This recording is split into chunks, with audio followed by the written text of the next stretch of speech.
welcome to episode 3 of the Footy Social. Again, it's me, Joe, we've got Dan, and this week we've got Scott, who is our special guest, and Scott, his special subject, the team he supports, is... Fulham. So we'll be talking all things Fulham today. We'll be doing a quiz where it'll be hosts versus guests. So far it's 1-0 to the hosts, as Dan quite convincingly beat Jack last week. Yeah. So it's 1-0 to the hosts, and then we'll be ending it off with, again, predictions. We'll be bringing you those, as well as just general Prem chat. We've got questions from viewers as well that we are eager to answer. I'm sure that the people who have asked those questions are also eager for us to answer them. If you've got any questions, again, obviously just put them down in the comments below. We'll answer anything as long as we don't get too many. We'll pick the best questions and answer them next week. Scott. How do you think your season's going so far? Mixed emotions, I think. The start was pretty tough. We lost our first 6 games of the season with a championship team. But Scott Parker's brought in some good players. Jockey Manderson, Tossin, have really developed our defence, and Tossin Adrabayo. Yeah, he's been really good. He's been good from Man City for 2 million as well, so it's not too bad. Is it permanent? Yeah, permanent. Oh, I thought it was a loan. Yeah, it did some good business. Right. But yeah, it's last 16 games we've been phenomenal. Just results haven't gone our way as much. I know. That's sort of watched them a lot, and it's sort of they've played really well, but they haven't just got the result. You just can't win the games. You just recent games you've had been better, haven't you? Beat Everton. Yeah, 2-0. Beat who else did you beat? So we drew Burnley, beat Sheffield United 1-0, which was a crucial win. Game, yeah. Got unlucky last night against Tottenham. Yeah, we'll get onto that. We'll get onto that. That was painful. Yeah. So yeah, overall then. We shouldn't be where you are, yeah, but I think it does look promising for the rest of the season. If you were going to say Fulham more likely to stay up or go down, I believe we'll stay up. Yeah. Is that a factor of you being better than everybody else, or Newcastle being worse than you, or something like that? It's a factor. We're better than everyone else around us. Completely. We've conceded 2 in our last 6 games. For an 18th place team, that's pretty good. Yeah. And for a team that started the season off with Dennis Adoy at the back. Yeah, exactly. You got Fulham you are Fulham. You've got Man City and Liverpool next. Yeah. Very tough games. Both 3 hits. Yeah. But I think I've seen Man City and Liverpool fans both saying, they're looking at the fixture list, that the Fulham game looks like one of the hardest ones coming up. Yeah. Well, I mean, Liverpool aren't the team they used to be, are they? No. I mean, you've seen Burnley and Brighton both go there and pull off an upset, so why can't you? And you drew with them earlier in the season as well, even when they weren't actually. And our defence has got a lot better, so yeah, who knows? What was your score against City? Was it at the Etihad? Yeah, we only lost 2-0. So yeah, it's not too bad. Not too bad against City. So yeah. So, well, I've got a question then to start it off. So we've literally just got a case of now. Who's more likely to go down from Jamie Cummings, Fulham, Brighton or Newcastle? Because I think we're all agreeing that West Brom and Sheffield United are goners. They're just not good enough, really. No. So who do you think, out of those 3 teams, you've got to pick one? With Newcastle's injury list and how they play, I feel like that's the team we got to No chase. Callum Wilson. No, St. Maximin for a month, now Almiron for a month. Really? Right. Both of them out for a month? That's their only attackers, isn't it? That is their only attackers. Yeah, they look doom and gloom. I think we're basically the same as Brighton. We both create so many chances, we just don't score, and the results don't reflect on where we are in the table. Yeah, do you reckon Brighton are quite similar with that? Play nice football, just don't get the goals and the results that you need. Same, yeah. Yeah, Fulham. Well, at both times we played them, we beat you 1-0 and drew 0-0. Both teams, obviously, they're very very tough games you gave us. Yeah, the famous Panenka. The famous Panenka from Luckman, yeah. And then, if anything, at the Cottage, you were more likely to take the 3 points. At the end, I was kind of, I mean, if you want to talk about the Soucek sending off, then we don't really want to get into that because that was a disgraceful decision by Mike Dean. But when else have we seen that this season a lot? Yeah, another VAR moment. VAR shines again. Yeah. It's not about football anymore. Anyway, so you say Newcastle? Yeah. Dan? Yeah, I'd probably would agree. As much as I think Brighton do struggle to win games just as much as you do. I think Newcastle are it's just a culture about him. They just seem to have like this sort of defeatist mentality. Whereas I feel like just Fulham have just made so many good signings this season. I thought like when you first come up again, I just thought, what is the point? Yeah. Like you've already tried it a year or two ago. Spent 100 million. I don't think any of the signings you made really made impact. But I can't think of a bad signing you made this season. No, it's really changed, especially at the end of the transfer window. Yeah. We definitely had to make changes. Like I said, Joachim Anderson's been a massive. Who did you get him from? Leon. He's on loan. Oh yeah. So a lot of. If you stay up, you've got to get him in the summer then because he's been decent. He's just been nominated for Player of the Month as well. I've seen 2 assists, 3 clean sheets. Ademola Lookman's been great every time I watched him. Honestly, apart from the Panenka. He's been good, He's been good. Areola being a good quality signing. As well. He's kept us in a loss again. You just have a much better squad than you did last time. time. And Robinson, 2 good fullbacks. Yeah, Robertson is just his end Robinson. Product. It's his end product from me. Yeah, Chelsea they're both young. They both can come good. I like that as well. You've gone young, hungry players that want to play. Whereas originally you bought players that you put on big money who didn't really care, like Seri and Schürrle. I like. And replacing players like Mitch Rich with Josh Maja. Josh Maja was a good one. Yeah, was that January signing? Yeah, and we were linked with him, and obviously didn't go through with me. I was not Fulham. A massive impact straight away, winning us the game at Everton. And 2 goals. And then should have scored last night as well. Yeah, that's sore topic. But still quite sore after. Yeah, I mean I don't know if I assume all the viewers will have seen it, but basically what happened was, I think was it Anguissa. So it was Lamina. Lamina's arm was literally touching his hip, and the ball struck him, and the goal was disallowed against Tottenham. And it's honestly out of the bad decisions I've seen this season. That's one of the worst. Yeah. Definitely. It is one of the worst. Scott, I've got a question for you. Okay. So if that was the other way around, do you reckon they would have disallowed it? If it was a Tottenham player, or if Tottenham were playing another top 6 side? I think. So basically, what I'm asking is there bias towards the top teams? I'm unsure about. I don't know, because obviously the law is if it does touch that hand in the attacking third or whatever attacking position, it's meant to be not given. But I think they've literally changed the rules. Today, literally. Really? Yeah, they changed it. Well, I don't know why they didn't change it last year. I don't know if any of you two remember our game at Sheffield United away, where we last season. I was up there. I think it was like a Friday night actually. Last minute, literally last kick of the game with Declan Rice. Oh yeah. In the build-up, clips his arm, but it didn't change like the movement of the ball or anything. Yeah. And then he put Snodgrass. Snodgrass scored the equaliser, and we all go literally one of the best limbs we've ever had. Everyone go mental. We don't really like Sheffield United either. I think everyone just it was great. And then just for VAR just to take that away, I've just had that. Yeah. Emotion, the rawness of that emotion, just everyone's going mental, and I think I jumped on a seat and broke it and all that. Just to VAR be like, actually no, it hit his hand, but you're like, it's killing the game in that sense. Killing the game, yeah.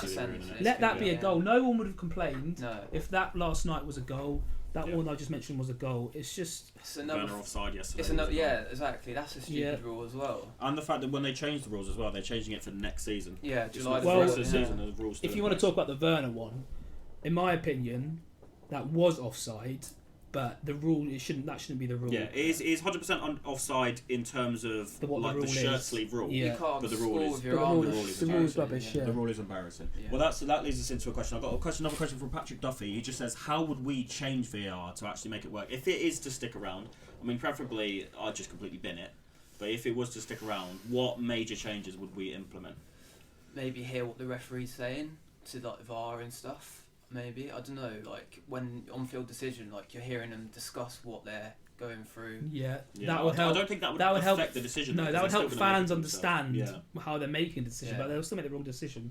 Yeah. Mate, I don't know. I think maybe try and be quicker with it.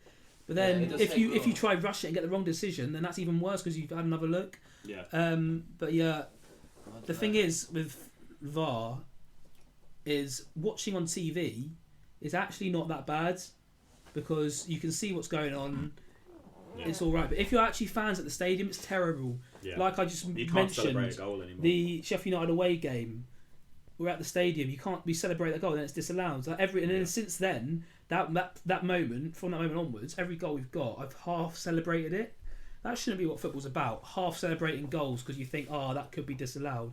Especially when you're at a game, you've travelled all that money, travelled all that way, paid all that money to go, and it's just.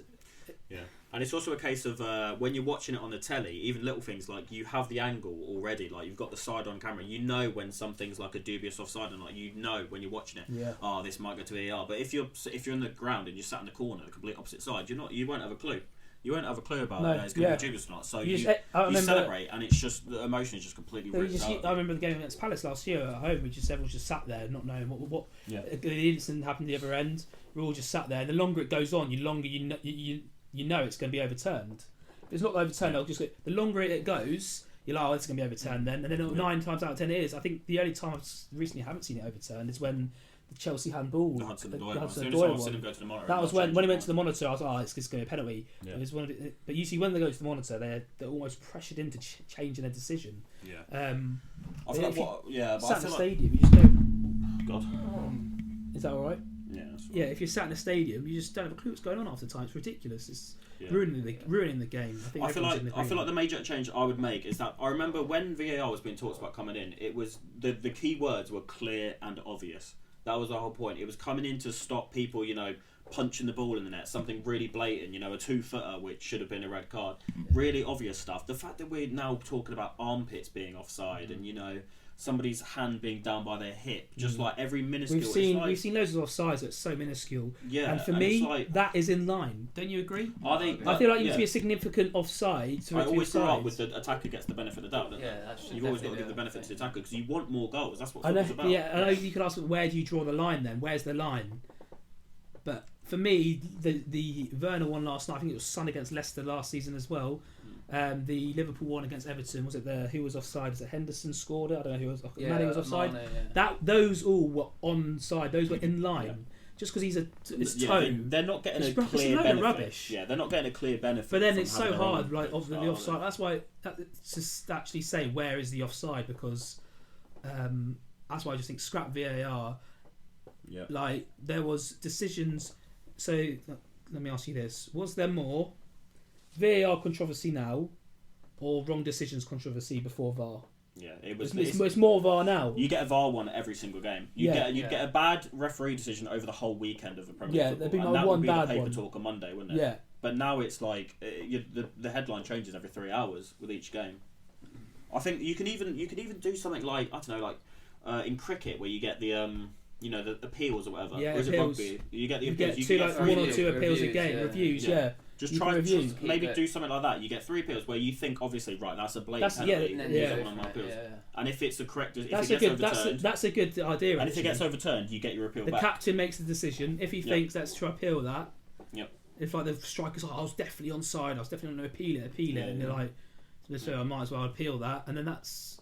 And also, in a way, I don't think 3. I think less than that. Yeah, but I think also in a way that would sort of cut out a bit of diving in the game as well. Because you then know that, if you dive in the box and the referee gives a penalty, the captain will ask you. Even if they don't give a penalty and he's dived, they should look at that and give them a yellow card or something. Yeah. Because Harry Kane yesterday flopped to the floor twice, 3 times. Kane dives, it's ridiculous. Yeah. I don't know why the yellow card for the worst Kane one. The worst Kane one is very dangerous as well. Is when the ball's launched forward to him. And he makes no effort to get the ball. And the defender jumps. He just leans back into the defender, and then Kane goes down, holding his head, screaming. And the referee falls for it all the time. But hang on, Kane, that's a free kick the other way. Yeah, that's why they keep falling for it. That's why they keep doing it, because the referees keep falling for it. Yeah. And so we've also got a question from Phil Pry. He says, "Do we think referees should have to come out and explain their decisions and do post-match interviews like the players do?" Yeah, I think so. Yes. Especially when they get like a serious error, like they've done a serious error in the game, definitely explain why, and if they obviously regret doing that decision and stuff like that. I definitely think that's an option. Yeah. I really don't get it. All of us would respect referees so much more if after the game they just came out in the press and put their hands up and like, I got that one wrong. It's human error. I got it wrong. I hold my hands up, and we'd be like, fair enough. Yeah. They'd probably do that in private. But to actually come out and say that, we'll be like, fair enough. Actually, I have some respect for you. But the fact every game they just hide away, it just angers you more and winds you up and makes more of a problem with officials, and it shouldn't be like that. I think definitely. If you have a complete balls up in any other job in the world, you have to be held accountable for it. Referees aren't held accountable for it. They take them off the games because of the abuse they get. They don't take them off the games because they've had a shocker last week. Yeah, and they're back on. Mike Dean's I don't agree with it. Mike Dean's refereeing our game on Monday night. Yeah. It was only less than a month ago that he was it less than about a month ago. Yeah. Against Fulham, and he's already back on our games. It's ridiculous. Yeah, literally, if you need to be held accountable, you know. If a player has an absolute shocker, he even comes out on social media, says, you know, if a player gets red carded, they come out, they say, I apologise. And if a manager at half time or full time wants to come out and have a go at the ref for the decision that rightly got wrong, all the ref does no, red cards, off you go. I don't want to talk to you. The ref shouldn't be red card. The ref should be having a decent chat with the manager and be like, that's why I gave that decision. If it's wrong, I apologise, but that's why I gave it.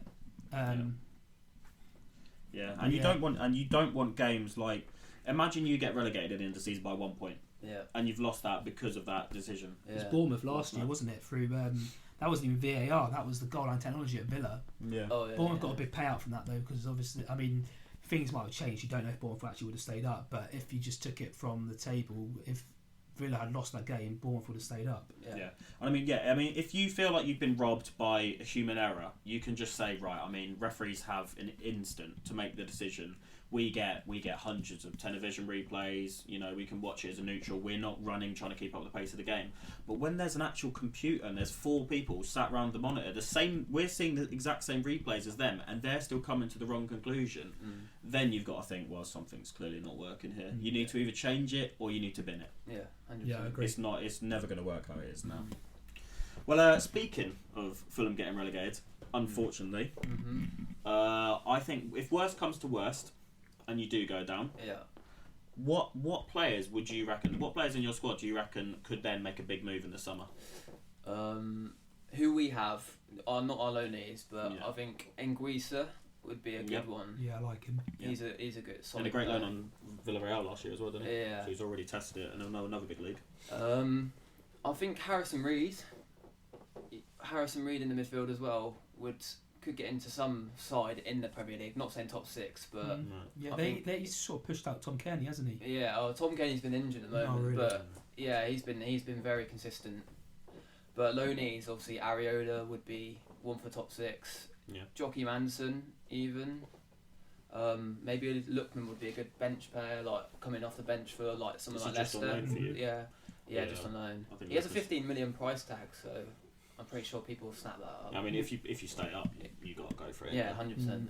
Obviously, Dan, this player plays for Dan's team Chelsea, also on loan at Fulham. Oh yeah, Ruben Loftus-Cheek. How well is he doing it? For I've watched him a couple of times. I think he's grown into Fulham's shirt. To be fair, at the start he was a bit cagey, but now he's doing good. Proper football.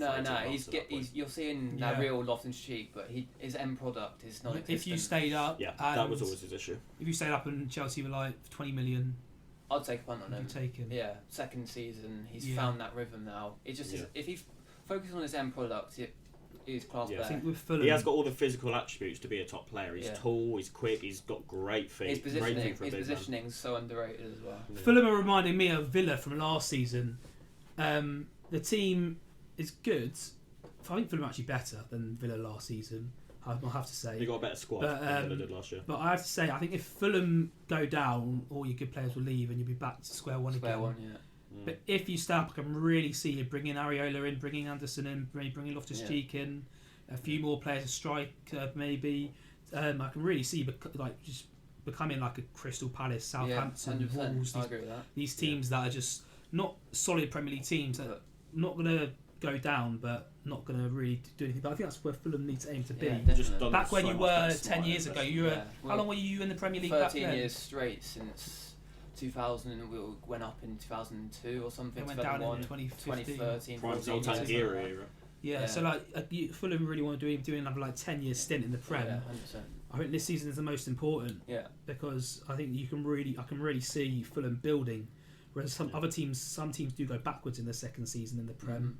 Because I can actually see Fulham building on what they have this Well, season. they could do what Villa have done this season, where you sort Yeah. of Villa- shave Villa it are a and good then example. you suddenly just bounce up to the top of the top 10 next year or whatever. No, Yeah. I agree. Yeah. I think you do have some of the individual players to get to it.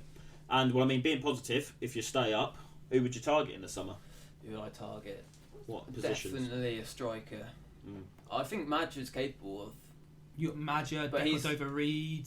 Yeah. He's more of a winger, though. Isn't Madra is Yeah. a young striker, so Mm. I'll give him time for that. But if we could get an experienced Premier League striker who knows where the net is, I think that he? You need your pushes up a Dimitar lot of Berbatov position. back again, Yeah, or something yeah. like that, don't you? Yeah, definitely. Yeah, I think. Is there any strikers maybe you look at? I Right don't know, price. if someone like teams who go down, like Sheffield United, I Callum don't know. Wilson. But Newcastle, yeah, Callum Wilson, He'd be a Yeah, great Yeah. he'd be a good signing.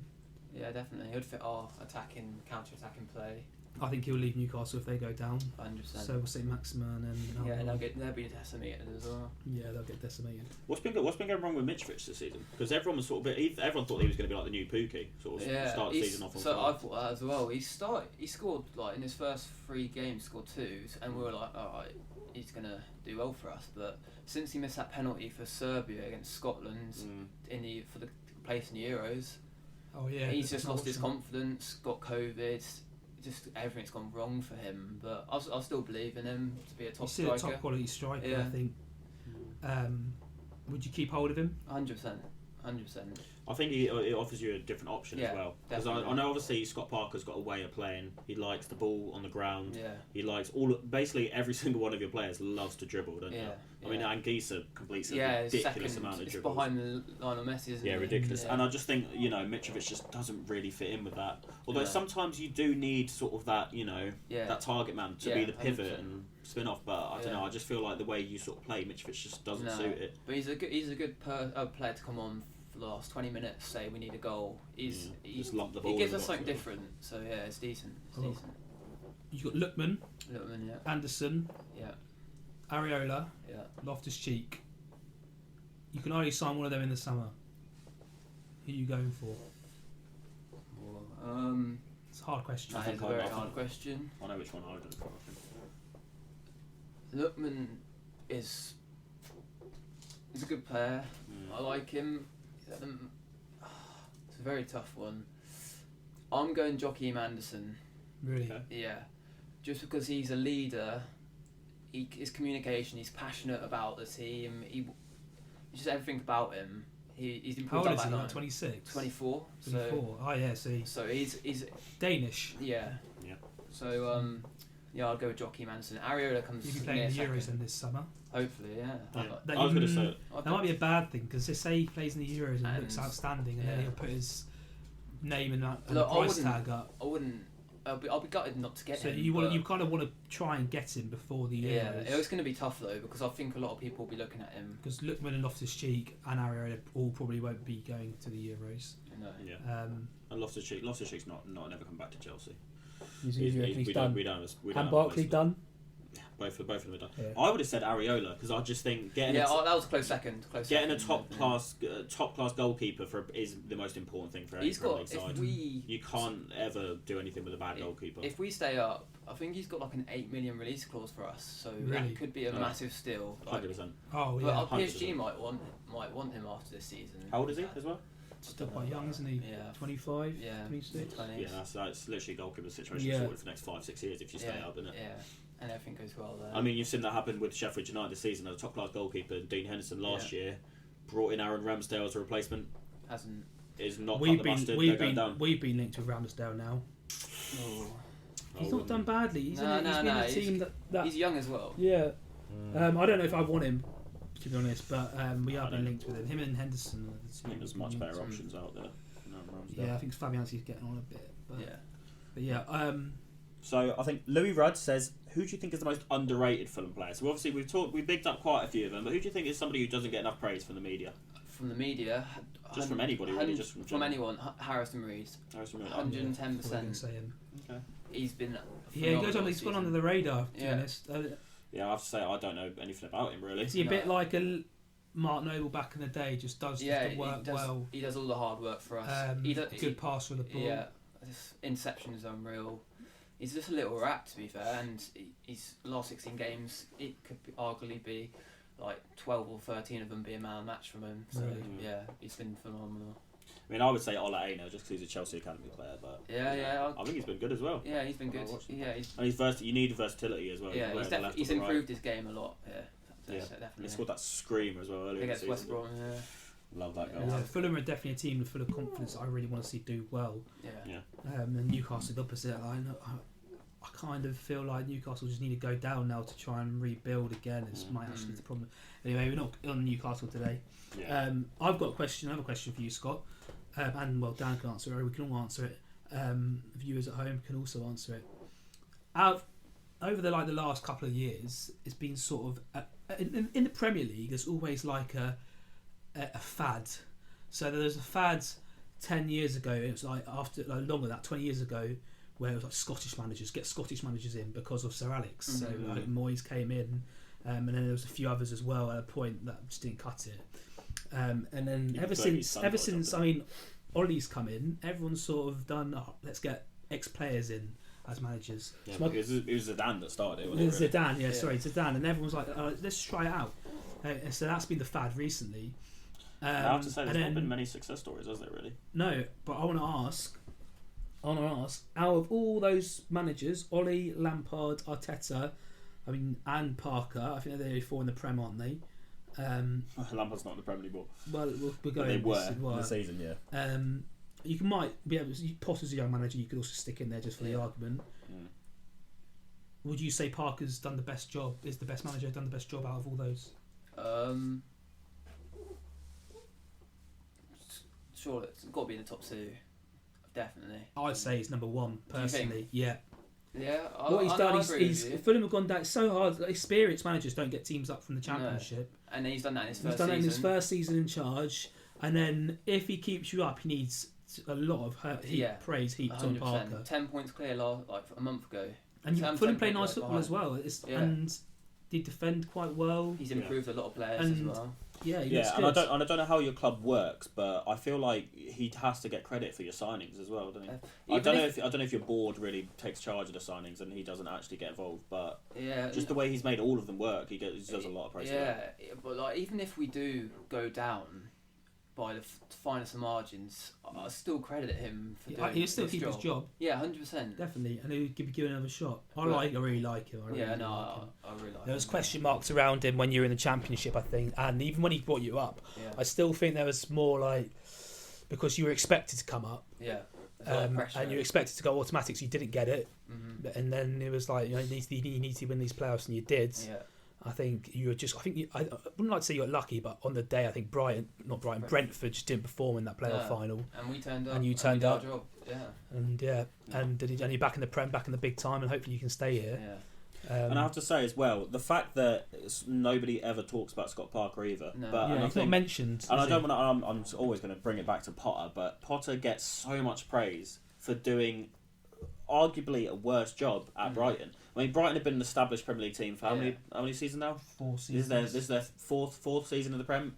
This is Scott Parker's first full season, and he's got almost the same points as him. With you'd say maybe a worse or just about the same level. At the start of the season, you said the worst team. Maybe 100%. With Dennis Odoi starting in the bag, I think you've got to be the worst team. A lot of people wrote us off in the first 6 games. Like Jamie Carragher, I remember saying, like the first 3 games of the season, he's like, I'm 100% guaranteed Fulham going down. But it was a valid point at that time because your defence was shocking. You lost 3-0 at home to Arsenal. What were your other losses? 3-0 to Villa. We lost 4-3 to Leeds and lost 3-0 to Villa. Yeah, and that's when he said it. But I don't know. I think that's a harsh point to say because there was still a transfer window.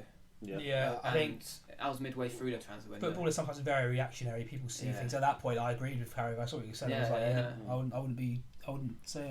If you kept that defence, I don't think you'd want to win. No, 100%. It's a championship team. It was a championship. Who did you get in there? Did you get Tosin and Anderson in the same? Both on deadline day, weren't they? Yeah, deadline. That's quality. To think we got Tosin for 2 million, Robertson, who's our left back, for 2 million. Some good steals in there. Reed, 8 million. We went into Robinson. Yeah. And you're going to make a profit in all of them. Yeah, 100%. Even if you have to sell them. Great business. Yeah, great business. Madja, how much was he? He's on loan, but he has a release clause of 10 million. So that could be another good business. Yeah. I mean, if you stay up, you get what 100. It's like 100 mil guaranteed. You can then get every single player you got on loan, and you still have about 20-30 million left over. Yeah, that can be invested in a striker. Yeah, just get one top class like a Rodrigo, like Leeds did, where I think he's done. Hasn't been world class, but he's been decent enough. Yeah. 100%. So I think we're all in agreement that Parker's better than Potter, and that's all I need to say about it. And obviously, definitely Lampard. Well, we don't. Lampard's unemployed now. It's just sort of digging a stick in. I rate Arteta though. I think he's gonna. I think Parker's already got more of a personality than Arteta's. I don't know who, maybe Spanish media, but Arteta's just linked himself to the Barcelona job, and I'm like, you need to do something in Arsenal first. I don't even win an FA Cup, but you need to do something like decent in the league at Arsenal. Like 2 mid-table finishes is not really. I think Arsenal next season will. Do Barcelona get worse? I just think the team needs an identity, and Arteta, I don't know what his style of play is, and already, you can just say what's Scott Barker's style. It is keep it on the ground, try and pass, quick counter attacks, fast attacking, direct play. Yeah, I mean, you say that about Arsenal getting top 4 next season. I don't agree. People might have said that last season, and they look at them again now. But and Aubameyang's a year older. But their January transfer window was a massive improvement for them because they took out just getting rid of Deadwood, and now in the summer he can now. Yeah, I suppose it's a slow build. Yeah, slow build. I personally don't see top 4 next season. I think. And also the fact I don't think they're going to get Europe this season, so who can they really attract? And it's not just because I think Arsenal aren't good enough. I think there's a lot of competition. Yeah. So even if they do improve, they're 10th. They're going to improve from 10th to about 6th. They're not going to jump from 10th to 4th. I mean, they could jump from 10th to 4th, but sorry Arsenal fans, but I can't see Champions League football next season. I can see a vast improvement though. And maybe you can get it this season if you win the Europa League. That's definitely on. But have you got any more questions for Fulham? No, I think we've answered them all. Do you want to try the quiz then? Yeah. Right. So this week, Dan's done the quiz. It's going to be a multiple choice quiz for me and Scott. Because everyone moaned that the first one was too hard. Yeah. There was a lot of comments on the quiz being too hard. I think we got some good reaction from the last week's quiz. Yeah, people like the Wikipedia one. So we'll definitely be bringing that back in the future. And yeah, Scott, good luck. Hopefully it can be 2-0 to the hosts. Yeah. But you're fighting for all the guests here, you and Jack, and then everyone else who we're going to be having on as well, versus me and Dan. Right. Just explain how this is going to work then, Dan. Okay, so I just realised now I probably should have wrote 11 because I've done 10 questions, so I'm going to ask 5 each, but there could be a tie, which is going to cause an issue. But hopefully someone will just win outright. Yeah. Didn't have a tiebreaker question written down. So let's start with you. So I think most of them are multiple choice. If not, then just Yeah. So your first question: who were the last 3 players to win? Whose question is this? This is for Scott. Yeah. So, who were the last 3 players to win an England cap whilst playing for Fulham? The last 3? And do I get a choice of that, or...? No. Last 3? Can I try answer if he doesn't get them? To win an England cap? I won't get a point, I'll just give it 5. Just for pride, just for pride. So, 3 players. Saying Bobby Zamora? Yep, he's one of them.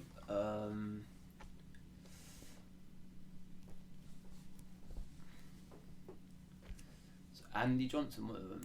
No. I think it's a bit too early for that. Yeah. How many guesses does he get? I'll give you 3 more names to get 2 of them. It's Chris Smalling? No. No. It's about, I'll give you a clue, it's about 2005 to 6 era. 2005 to 6. Yeah. Danny Murphy? No. No. That was my guess. One more name. One more.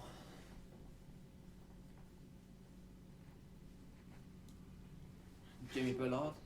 No. I mean, they're all good. They're all good shouts. No, it was actually Simon Wayne Hughes. Bridge when he was on loan from Chelsea, and Zat Knight. Oh, I didn't know that. Of all people. That's quite a hard question. Yeah.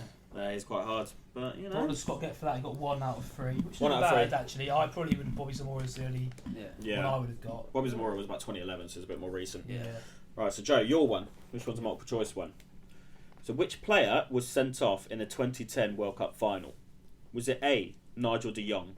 Was it B, Johnny Heitinger? C, Ron Vlaar? or D, Giovanni Van Bronckhorst? Oh.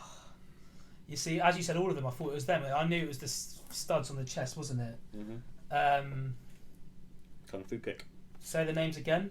So you got Nigel de Jong, Johnny Heitinga, Ron Vlaar, or Giovanni Van It's not Bronckhorst? Ron Vlaar. I think it's between Giovanni Van Bronckhorst and Nigel de Jong. Known de Jong. You're going to go for de Jong? Yeah. Incorrect, I'm afraid. It's Johnny Heitinga. It was a bald one. It was literally like the 119th minute or something ridiculous. But okay, so that's 0-0 after the first two. Imagine 0-0 throughout the whole thing. I'll have to come jump cut and do a tiebreaker. Right. Your question. Second question. Which club has had the most promotion and relegations to the top tier? So I think this is promotions added up and relegations added up. So basically, yo-yo club. Okay. Is it A, Norwich? Is it B, West Brom? Is it C, Birmingham? Or is it D, Leicester? Just realised as well I've got questions on the back of the sheet. I know who it's not. I know it's not for me, but I know who it's not. And I think Norwich are quite a big yo-yo club. The West Brom. I'll take a punt on Norwich. Norwich. No, it is actually Birmingham. Yeah. I think Norwich have had the most promotions. Norwich are probably... Yeah, but Norwich are more yo-yo, but that's more recent years. Yeah. This is counting all time, I think. Getting quite a hard quiz from Dan. Well, you've got 4 options. Well, you're bound to get at least one of them, right? Okay. Joe. Yeah. Can you name the 3 sides that Sevilla faced in their 3 back-to-back Europa League finals from 2014 to 16? Liverpool. Liverpool's one of them. Dnipro. Dnipro. Yeah. Athletic Bilbao. You bottled it. It's Benfica. Oh. Benfica. They beat Athletic Bilbao in a Europa League Cup final, though, didn't they? Must have been. Yeah, I think that was. Oh, yeah, that was like 2010 or something. So I get no points. No points. No points. Okay. Wow, I didn't think it would be this I tough. should have rushed that. I shouldn't have rushed it. Yeah, right. Scott, who was the first player to score 50 goals in at least 3 of the top 5 leagues? So that's France, Germany, Spain, England, and... What, this season? No, just all time. Just 50 goals in at least 3 of the 5. Is it A, Cristiano Ronaldo? Is it B, Edin Dzeko? Is it C, Alexis Sanchez? Or is it D, Chicharito, Javier Hernandez? To score 50 goals. 50 goals in at least 3 of them. At least 3 league. At least 3 of the top 5. So you've got England, France, Spain, Germany, and Italy. So you've got Cristiano, Dzeko, Alexis Sanchez, or Chicharito. I'm going to Ronaldo. Cristiano? No, it's actually... Do you want to go take a guess? I didn't hear what you said. I was zoned out totally. No, it's Edin Dzeko. Dzeko. So it'd have been for Wolfsburg, City, and that is just a random guess. Roma. Again. Cristiano must have done it, but obviously after Dzeko. Yeah. Okay, so it's 0-0 after 5. Right. This is quite a tough one as well, I'm afraid. Joe, which of these players was not picked, for both the 2014 and 2018 England World Cup squads? Okay. Is it A, Danny Welbeck, B, Phil Jones, C, Gary Cahill, or D, Ashley Young? For the 2018 World Cup? 2014 and 2018 England World Cup squads. Right, so in the 2018 World Cup, Ashley Young definitely played. Were Cahill and Jones... I don't remember any of them playing. Was Welbeck just there and didn't play in 2018? I think he was. I think he played against Belgium in the group game. So it's between Cahill and Jones. I know Phil Jones. It's Ashley Young. He didn't go to 2014. Which really shocked me. What? Yeah. I know. I don't know how the hell Phil Jones has managed to... He went 14, didn't he? Yeah. Yeah, Phil Jones. I was going on the 2018. I didn't think Phil Jones was there. No. Well. Okay. This is tragic. Tough question. Yeah. Who was the first manager to beat Jose Mourinho at home in the Premier League? Was it A, Dick Advocat, B, Tony Pulis, C, Mark Hughes, or D, Gus Poyet? That's another toughie. Jose Mourinho. Jose Mourinho. Read them out again. So the first manager to beat Jose Mourinho at home in the Premier League: Dick Advocaat, Tony Pulis, Mark Hughes, or Gus Poyet.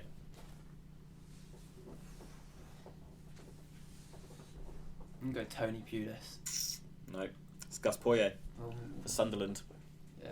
That cost us the league title that year, actually. I wouldn't have gone Dick Advocaat, but yeah. I went to Dick Advocaat hoping that you lot would know it was Sunderland, and then you'd have to guess between. Yeah, true. Because I think Dick Advocaat come in after Gus Poyet, about like three or Quite 4 a months bit. after. Yeah. Okay, right. So this could be a 1-0 game. Yeah, tight. Yeah. Yeah.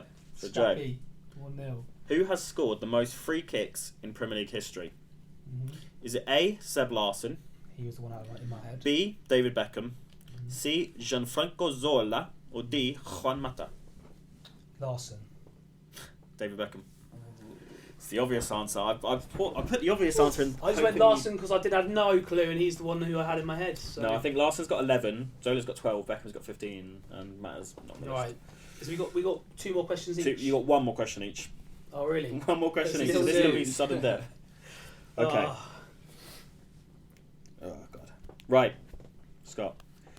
Who were the last Championship team to get 100 points in a single season? Was it A. Wolves, B. Norwich, C. Leicester, or D. Newcastle? Trying to think the season when we went up in 2018. Sure, Wolves got 100. They were close to it. Who were the others? Sorry. So you got Wolves, Norwich, Leicester, or Newcastle. Shall I give you years? Yeah. So Wolves would obviously, their best one would have been 17-18. Yeah. Norwich, their best one would have been 2 seasons ago, I think, when they went up. Leicester would have been 13-14, and Newcastle would have been under Rafa Benitez 16-17. I'm in between. I'm with Wolves or Newcastle. They're the ones I would have said. Oh, I'm sure. Wolves were so close to 100. Did they get 100 and what? But Newcastle did get 100. I'm gonna go with Newcastle. Leicester. Oh right, maybe I was Leicester? completely wrong. Yeah, it's Leicester. They got 100 points in 13-14. So Newcastle didn't get 100 points with Rafa. No, Benitez. Newcastle lost about 12 games that year when they won the league. I was thinking Wolves. I would have said. I think Wolves got 99. That's Really? ridiculous. Yeah, it was close. Okay, so this could be snatch and grab at the final hurdle. Come Okay, The big Joe? old question. Yeah. Which team has won the Coppa Italia the most times this century? So from 2000. Is it A. Lazio, B. Juventus, C. Inter Milan, or D. Napoli?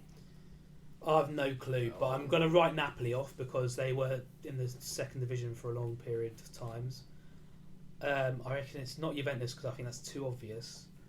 So it's between Inter Milan and who was the other one? Lazio. Lazio for me. I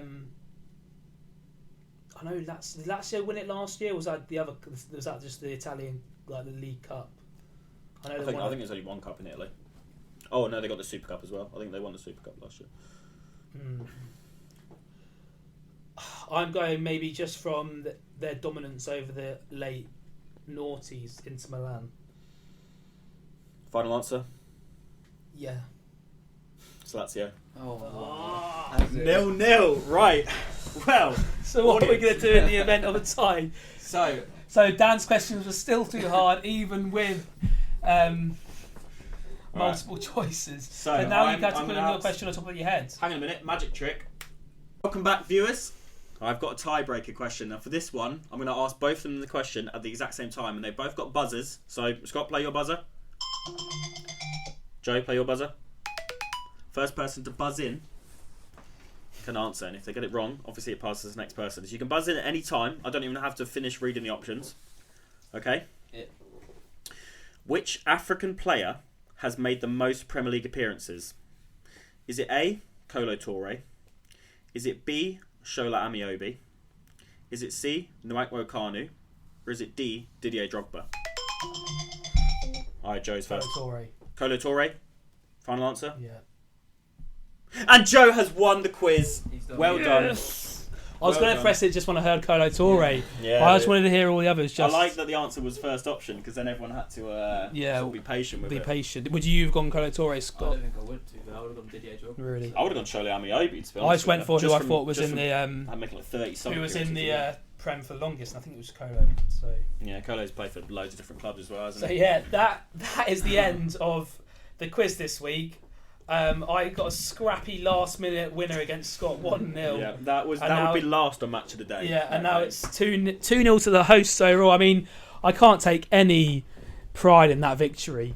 But to be fair, the questions were quite hard, weren't they, Scott? So I think Scott did quite well getting a few half questions right. And I don't know if you beat me or Scott in that, then you've done very well as well. So yeah, 2-0 to the hosts so far. I think whoever we have we planned who we've got on next week? Oh, I don't think so. We haven't got any plan for who Surprise we've got on guest. next week, but we put questions in on our Instagram when we find out when we get them booked in. We'll do a poll as well. Who do you think's better, Graham Potter or Scott Parker? Yeah, that'll be our poll. Yep. We'll do a few polls on Instagram and we can all answer them.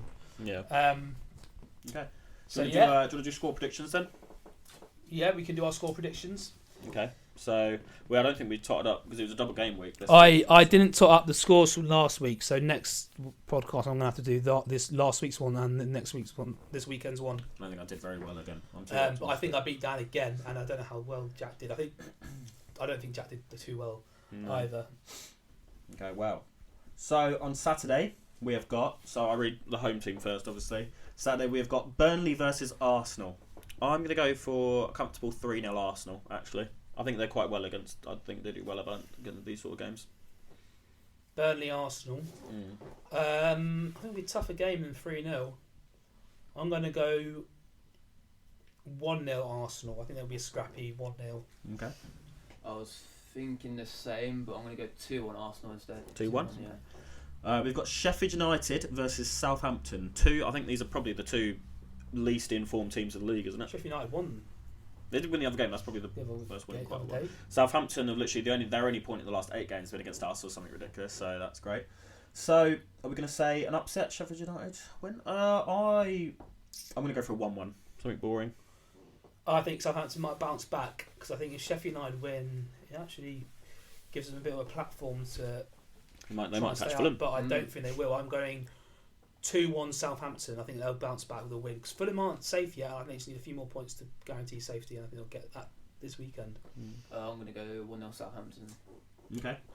We've got Villa versus Wolves, so the Midlands derby. I think I'm going to go 2-1 Villa. You get Villa. You put a Villa win on every time. Because they just impress me every time. Every time I see them play. Well, apart from the last, they were terrible against Sheffield United. That's probably my jinx. So sorry. I think last time it was a 1-0 Villa at Mourinho. I think I don't know. I don't know if Grealish is back. Yeah, that's what I was thinking. So I'm going to go an away 1-0 win again. 1-0 Wolves. I think. Okay. I'm going to go 1-0. Wolves are looking better as well, aren't they, recently? Right. This is going to be quite an interesting one. We've got Brighton versus Leicester. So we've got Brighton, who aren't very good at winning games, but, get the XG up. And Leicester, who have had a bit of a dip. A teeny bit of a dip, I think it's fair Leicester to say. got some big injuries. Yeah. They have got some big injuries. They've probably got more injuries than Liverpool, but they don't cry about it like some Liverpool fans do. Yeah. I'm going to go... Because Leicester absolutely styled on Brighton earlier in the season, didn't they? I think I'm going to go 2-0 Leicester. I'm going to go 3-1 Leicester. Okay. I'm going to go 1-1. 1-1. Yeah, it's just a case. I just don't think Brighton has got. They just can't hit a barn door with a banjo. I think Leicester need a bounce back, and I predicted that they would against Burnley. They didn't. I think maybe again this week they will. Okay, so Sunday's games we've got West Brom versus Newcastle. So that you'd want a draw, wouldn't you? Yeah. You'd want a draw. 100%. Not How a many West Brom points- win, how- maybe. Maybe a West. Oh no, definitely a West Brom. Well, West Brom would actually. overtake you with the win, wouldn't they? No, Are they they'd that be 2 close? points behind us. Oh, but right, then okay. we just focus on ourselves. But yeah, definitely a West Brom win. And I think you're 3 behind. Are you 3 or 4 West Brom behind at home? Newcastle? 3, yeah. West Brom are at home. Yeah. I'm going a bit of a left wing prediction. I'm going to go 3-0 West Brom. 3-0 West Brom. Okay. I think they'll dominate at home. They'll let Newcastle fall apart. Okay. 1-0 West Brom. Okay, I'm going to go the opposite. I'm just going to go 0-0 because they're both quite boring. Liverpool versus Fulham. Now then, Here we go. Here we go. So I'm going to get mine out of the way, and then we'll let you take the floor. We'll discuss what you think you can get up to. So I am going to go 2-1 Liverpool. Very, very close though. Liverpool at home. Liverpool at home. Go on, I'm going 6 losses out of a row. I'm going 1-0 Fulham. Okay. Take the floor. What do you reckon? I'm going to go 2-0 Liverpool. I think they'll turn up this weekend. Classic, wouldn't it? Because they're not going to lose 6 on the bounce. But I mean, to be fair, on the exact same time last week, I said they're not going to lose 5 on the bounce, and I'm pretty sure the week before that we probably said they're not going to lose 4 on the bounce. I hope they lose 6 on the bounce, but I just can't see it. But yeah, it's 2-0. Yeah, come on Fulham, let's try. Yeah. Okay. Right. Well, we've got a big one. We've got Man City versus Man United. So that is either going to be the most boring game of the season because Man United don't like to actually play football. They like to sort of 10 men in the box with Dan James running. Mm-hmm. But Man City are unbelievable. I am going with Man City just dominating the game, and Man United will just defend and try hit them on the counter, but they won't be able to. Yeah. I don't think Man United will score.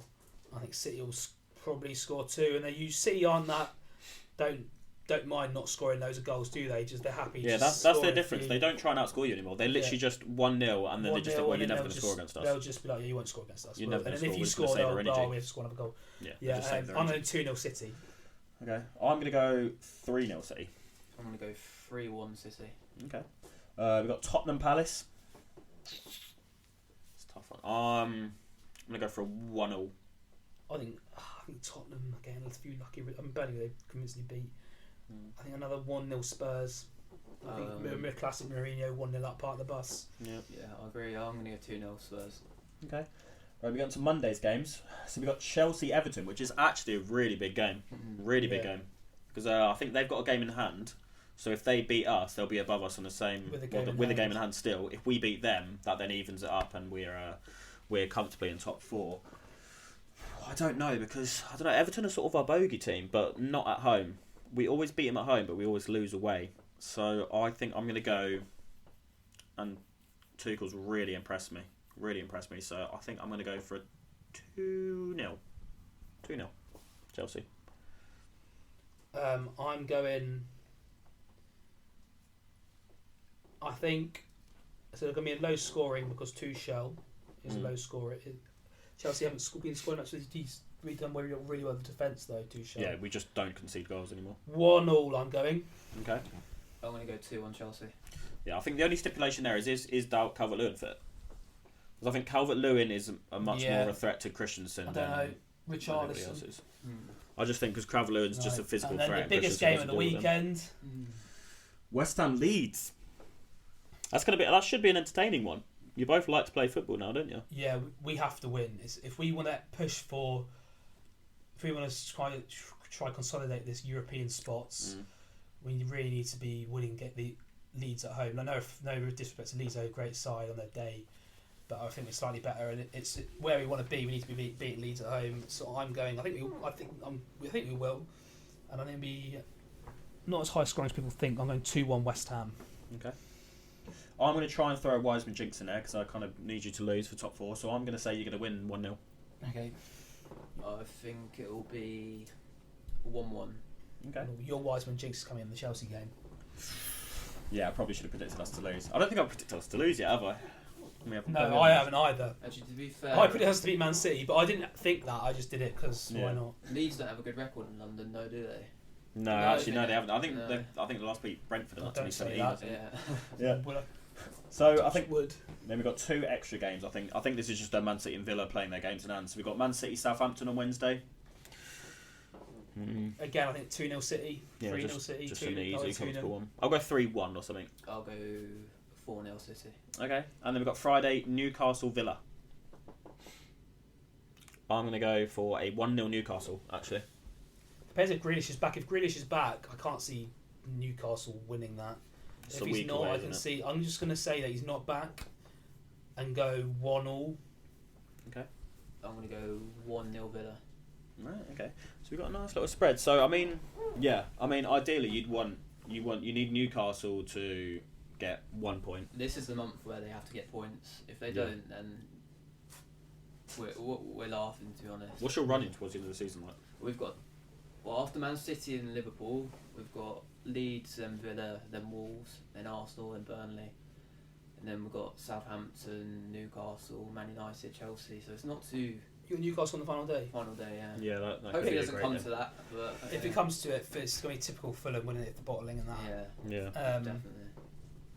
Wow. But yeah, we got any more questions? For No, I general think we've questions. we've used up all the questions. I'm afraid. Nice. Wow. Yeah. So just let's talk about the games from midweek. I think. Obviously Chelsea last night. Very impressive. Really impressive. I didn't think they were that impressive. Okay. I thought they were good. You wouldn't, of course. No, I thought Liverpool were poor. I felt like if Liverpool were last season, they would have beaten you. I thought Chelsea played well. Mason Mount really well. I thought he played really well. Some games I watch him and I sort of think, what does he do?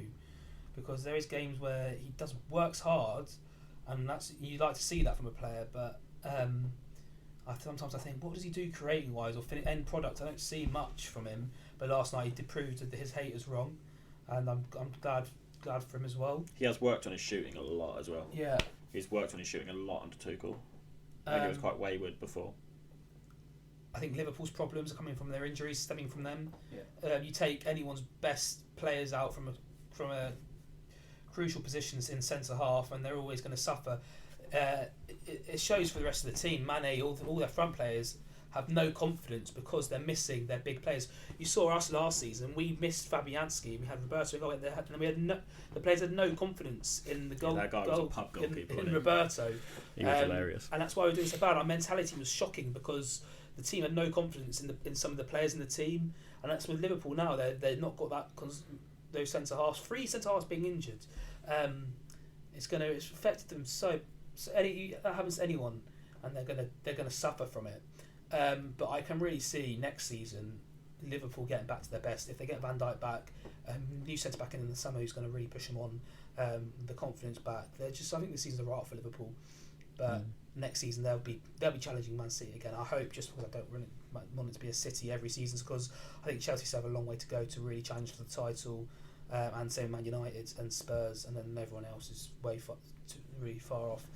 I think this season's just been an amalgamation of many things for Liverpool, isn't it? It's literally just been a case of, for 3 years straight, they've just been non-stop.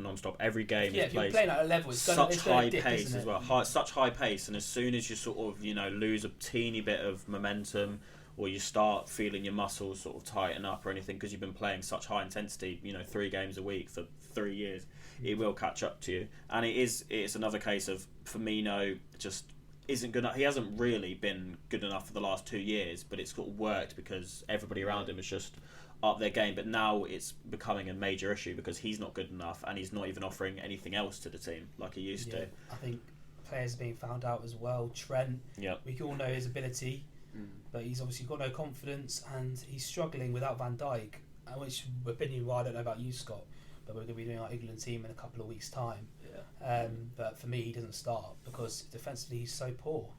I don't know, most of the England right backs actually defensively they're not great. Yeah, I mean his defending against the Mount goal yesterday was atrocious, wasn't it? Yeah. I don't know where he was running. So we've got Mason Mount, Scott. There's 3 other players that people compare to him in Phil Foden, Jack Grealish, and James Maddison. Yeah. If you could only take 3 to the Euros, which 3 are you taking? You can't take Loftus-Cheek, obviously. No, definitely wouldn't. I'll take. My first name on the team sheet would be Jack Grealish. Yeah. I think that's fair. That is fair. Phil Foden second.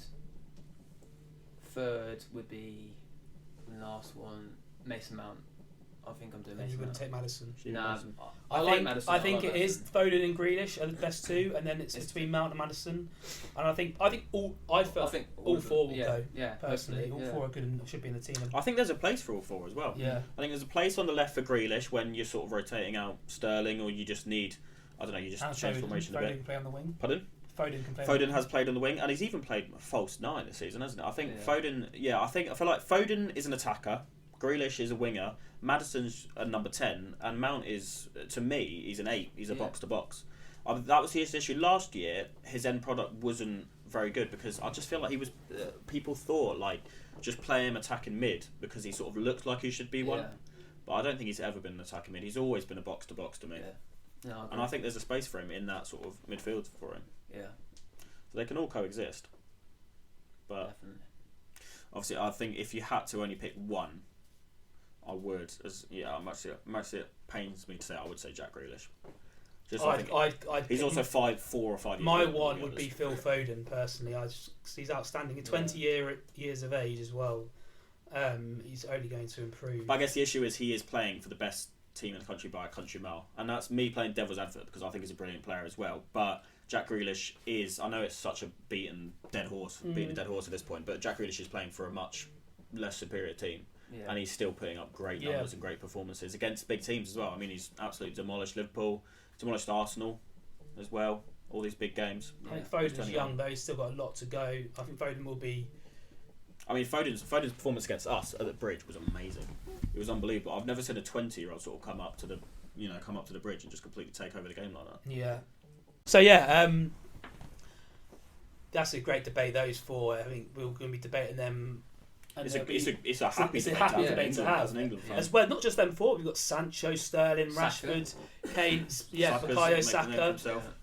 All those attacking options. I mean, Ben Chilwell was a shoe-in, and now Luke Shaw's pushing him close. All those attacking options, and Southgate is going to be playing 5 at the back with 2 DMs. Yeah, unfortunately, it's just so annoying. And Scott Parker would be great for England, wouldn't it? It's international football. I don't really care. Obviously, you want to win it, but if we go out there and beat teams 5-3 and play great football, and we get to a semi-final again, and lose to a good team, I don't think we didn't beat a good team in the last World Cup. I think the only good team Southgate's beaten is when we went to Spain and beat them 3-2 in the Nations League. That was a great game. We were quality that day, but I think the big teams over years we just struggle against. If we can go and beat a couple of big sides and then get far, I think once we reach semi-finals, we should be pushing for the title, the Euros, because we'll be at Wembley. But I just don't want Southgate to play like he did against Denmark in those Nations Leagues where I was away. I was in Poland and watching those games, and we were so poor, so defensive against Denmark. Take any Fulham players? Take any Fulham players? That's a good question. Which Fulham? Lookman, Loftus-Cheek. Lookman's transferred to Nigeria, so he's not. Is he? He's officially okay. Yeah. I think Antonio transferred to Jamaica or something. Yeah, he's in transition. Yeah. Tosin. He's not ready yet, I don't think. But let's change the question. Let's change the question to in 5 years' time. Do you think any of your current squad would be playing for England? Tosin definitely. Okay. 100%. And Aina, he's Nigerian. Yeah. Robinson's You've got American. loads of Nigerians. Josh Maja. Harrison Reed. He's old though, isn't he? I'm not old. He's like 24. But so unless he's at the top of his game in like 4 or 5 years' time, I think in this. Maybe not for the Euros or anything, but these next 3 games we have in March. Give him a go. Just trial him for that. Okay. Do you reckon? Yeah. I mean, if there was a really good options in those positions, then you'd probably say he wouldn't have a chance. But Henderson's injured. Phillips is injured. So you've got Rice, and then who else is there? Yeah, exactly. Isaac Maybe Hayden. Liverpool start. Last World Cup. That's the John Joe Shelby. Yeah, I think Harrison Reed definitely needs a shout though. But will Southgate pick him because he plays for Fulham? Yeah, exactly. It's just I think give him a go. If there's anyone else you'd play in that CDM centre mid role, that's not Henderson and Phillips, obviously they're injured, and Rice, who's a shoe-in. That's not Harrison Reed, because I'm struggling to think of others. That isn't Isaac Hayden as well, who's not that great.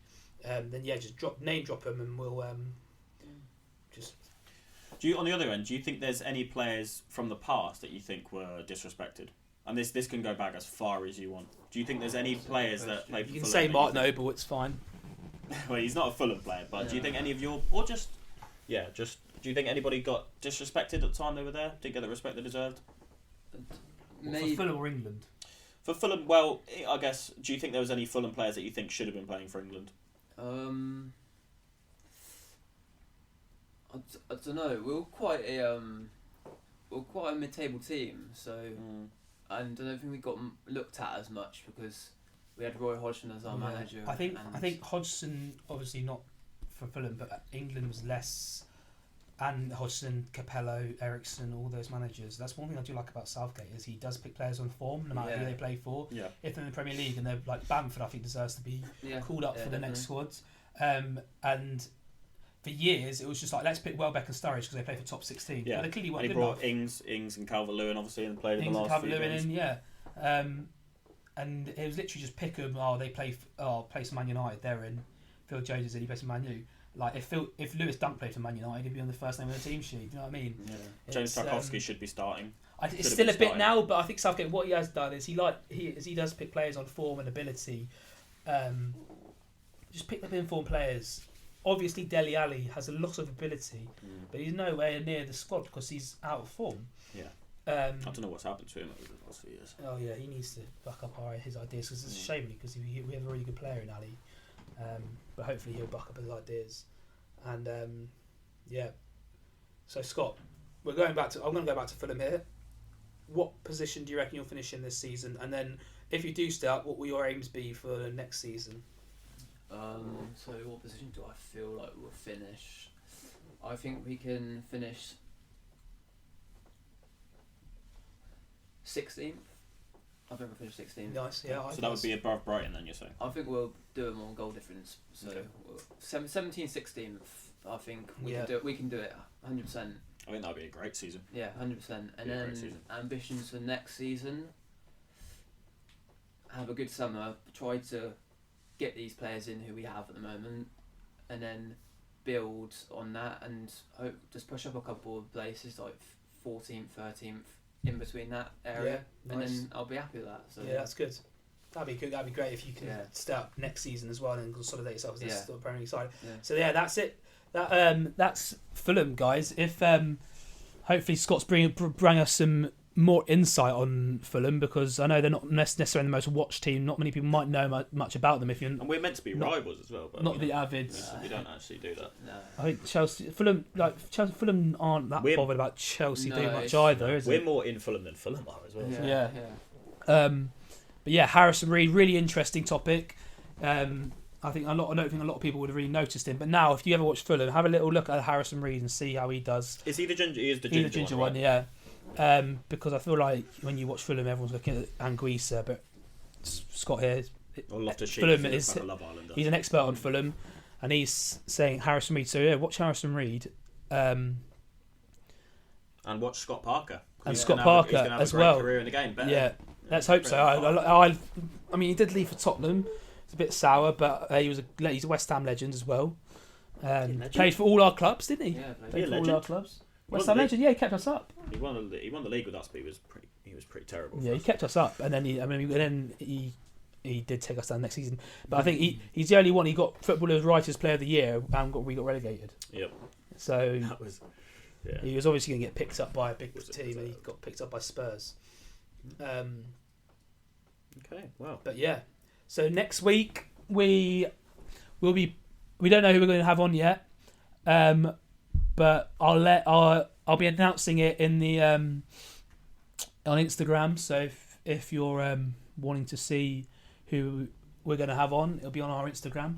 Go to give us a follow and on there. Also, if you haven't watched any of our previous podcasts, last week we had Jack on, who's a big Man United fan. We talked all things Man U. Yep. And the previous one was just our introduction. So if you want to go back and watch those, that'd be great, and we'll be very grateful.